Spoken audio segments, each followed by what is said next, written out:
O Dunlop vai chegar no capítulo 5 e ele vai tentar responder a pergunta: como posso ser amigo daquelas pessoas? E falando de amizade, né? Parece que a gente está trazendo aqui o contrário do que a gente estava abordando antes, e não precisar ser tão próximo. Que tipo de amizade é essa? O que é que ele responde aqui, na verdade, sobre como é que eu posso ser amigo daquelas pessoas? Um grande termo que o Dunlop ele usa nesse capítulo, né, como posso ser amigo de pessoas difíceis, é o termo esperança. Agora, a esperança, o Sauer, não no sentido de positivismo irrefletido, não, no fim das contas a gente vai se amar, vai dar tudo certo, né? A gente vai se gostar e vai se interagir. Não, não, não é esperança nesse sentido, tá? É a esperança de que a obra de Cristo é que nos torna pacientes no processo de aceitação e trato com a pessoa. É a esperança genuína que nos move a progredir no amor do próximo, tá? Ou seja, é a certeza de que Deus é capaz de me fazer ser amigo, conviver com essas pessoas, tá? E eu lembro de algumas circunstâncias ao longo da minha história, o Saur, que eu já tive que lidar com pessoas difíceis na igreja. Eu, Helder, sou normalmente muito da paz, tá? Tô até aqui o Que símbolozinho, bom. né? Você tem jeito aí Não, de eu que é sou, calmo. cara, eu não sou dos mais, né, como a gente usaria, treta de internet. Não, isso não é o Helder. Cara, eu falo muito para os meus filhos, inclusive, o seguinte, Saur, muito mesmo. Eu tenho 2 filhos, né, já jovens, 22, 20 anos de idade. Eu falo, meninos, sejam pessoas agradáveis, sejam pessoas caridosas, sejam pessoas respeitosas, sejam pessoas que não ficam só falando de si mesmas, né, que querem monopolizar ou dominar uma conversa ou atrair todos os olhares para vocês. Sejam pessoas que pessoas gostam de estar com vocês.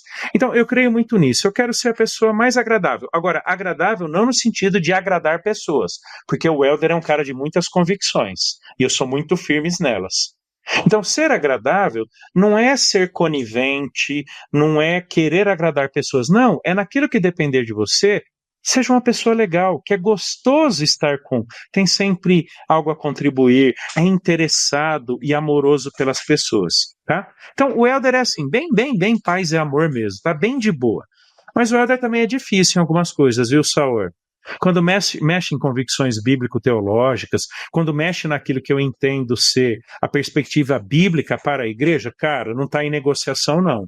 E é natural que pessoas de opinião sejam muitas vezes mal entendidas, até mesmo que não queiram, sejam eventualmente perseguidas, tá? Ou rejeitadas, ou até difamadas. Eu lembro que teve gente, inclusive, Sauer, que foi me procurar uma vez na minha sala, não foram uma vez, especificamente nesses termos.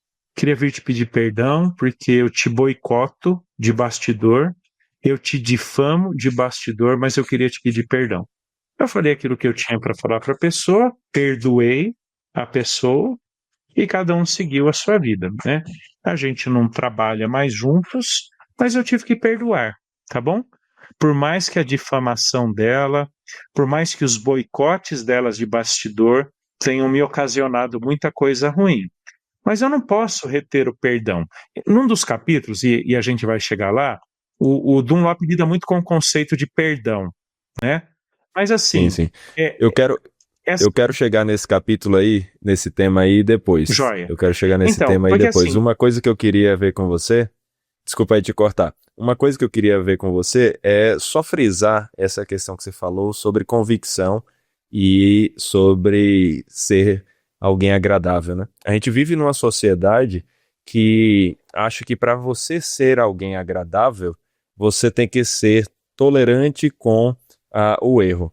E a firmeza é vista, na verdade, como algo rude, né? Quem é firme é rude. uhum. E como é que você lida, então, com isso, de ser firme e, ao mesmo tempo, conciliar esse seu Joia, objetivo de ser alguém de acordo com a vontade do Senhor, joia, agradável nesse muito bom. sentido? O Saur, inclusive eu passei por uma situação muito triste no meu ministério, que implicou até a saída de uma das igrejas que eu pastoreei, quando eu fui literalmente boicotado de bastidor, tá? Aquele negócio bem de trama, de bastidor e tudo mais. E eu lembro que eu conversei com um pastor que foi meu professor, depois se tornou até um mentor para mim, alguém que eu respeito muito, que eu tenho modelo de vida, de família, um cara muito legal. Eu lembro que eu pedi para conversar, ele foi até em casa, conversou comigo, com a minha esposa, de como lidar com essa situação pela qual nós passamos, né? E ele disse o seguinte: Helder, quando nós aprendemos a lidar com pessoas como nossas irmãs em Cristo, em que as nossas opiniões diferentes não são impeditivas de nossa amizade em Jesus, numa reunião da liderança você discorda, você põe as suas opiniões e, eventualmente, como pastor, até impõe algumas delas, mas você sai dali e come uma pizza junto com o pessoal. Por quê? Porque o vínculo do relacionamento ou da amizade existente entre as pessoas é muito maior do que a nossa diferença de opiniões. Isso me levou, o Saur, e eu sempre quis isso, e Deus me deu a graça e bondade de, em dos 3 contextos que eu pastoreei, desenvolver isso. Amigos no ministério. Tem até muitas palestras minhas em canais de YouTube sobre a importância de amigos no ministério. Eu creio muito nisso, Saur. Porque quando nós desenvolvemos amizades no ministério, as nossas opiniões diferentes, elas não são questões pessoais contra os outros, mas a gente está lidando no âmbito de opiniões. Eu sei que nós brasileiros não sabemos lidar com isso, tá? A opinião de alguém é o alguém. Então, rejeitar uma opinião é rejeitar a pessoa.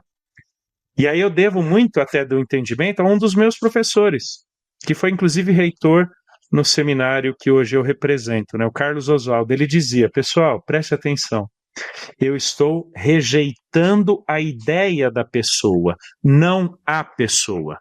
A gente não sabe fazer isso, Saur. Tá? Eu ir contra uma ideia sua é como se eu estivesse indo contra você. Então, aí eu aprendi com esses 2 homens e tenho podido desfrutar hoje, né, nessa terceira igreja que eu pastoreio, juntamente com um amigo, que eventualmente a gente pensa diferente de algumas coisas, mas aquilo que a gente pensa de diferente não é o suficiente para desfazer a nossa amizade, o nosso companheirismo, o amor que temos um pelo outro e o amor que temos por nossa igreja. Entendeu? E nem são questões essenciais, fundamentais, que ferem a verdade do Evangelho. Não! Então, quando a gente não sabe lidar de forma correta o significado de pensar diferente, o significado do fazer diferente, a gente carrega para essas coisas uma tensão tão brutal, tão pesada, que a convivência se torna impossível, né? E aí foi muito positiva a vinda desse pastor amigo, hoje ele é missionário na África, a vinda desse pastor amigo conversar comigo, com a Juliana, eu falei: entendi. É isso daí, estamos sempre em busca de amigos no ministério, em que mesmo que pensemos diferente, podemos trabalhar juntos, porque a questão não é da minha ou da sua opinião, mas daquilo que nós dois devemos buscar biblicamente exercer no contexto da igreja. Eventualmente vamos divergir. Teremos que trabalhar pela unidade, não pelo prevalecimento de uma ou de outra opinião, né? Então, assim, eu tristemente tenho experiências muito ruins, que custaram muito caro para mim, para minha esposa, para os meus filhos. Mas aprendendo com alguns homens de Deus, pude entender e reafirmar, viu, Saur, que e aí disso eu desenvolvi um conceito sobre o qual eu prego muito, especialmente para pastores. Eu prefiro correr o risco da traição de amigos no ministério a me privar da bênção de tê-los comigo no ministério. Tá? Olha, Eu isso é prefiro uma lição correr o importante, viu? risco da traição de pessoas no ministério a me privar da bênção de tê-las como minhas amigas no ministério. É isso aí. E tá falando alguém que não tem 2 anos de ministério e que nunca passou por nada. Não. Citei pelo menos 2 casos, poderia tristemente citar outros. Foram muito pesados, muito difíceis para mim e para minha família, sobre traição no ministério, tá? Colegas, né, pessoas a quem eu inclusive ensinei como professor, ser apunhalado por trás não é fácil. Então, aprendi a amar essas pessoas, a perdoá-las em Jesus, a orar hoje, inclusive, para que Deus abençoe o ministério deles, porque a graça restaura. É isso que o Dunlop fala sobre a esperança, né? Ele diz que é a esperança que nos torna pacientes com o processo que Deus está fazendo no outro também.